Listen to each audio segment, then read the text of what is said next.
हिंदू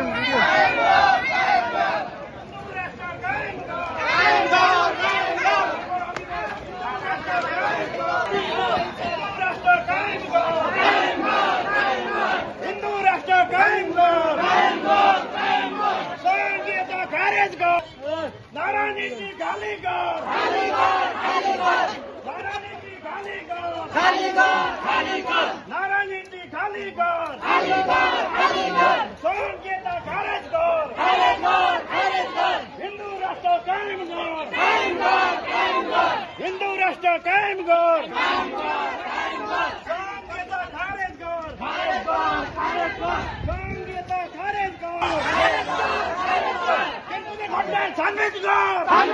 वीर तगलाई शहीद घोषणा कर युद्धलाई शहीद घोषणा कर युद्धलाई शहीद घोषणा कर तिनकुने घटना छानबिन कर तिनकुने घटना छानबिन कर हिंदू राष्ट्र कायम कर संस्था जिंदाबाद संस्था जिंदाबाद हिंदू राष्ट्र कायम कर हिंदू राष्ट्र कायम कर तिनकुने घटना छानबिन कर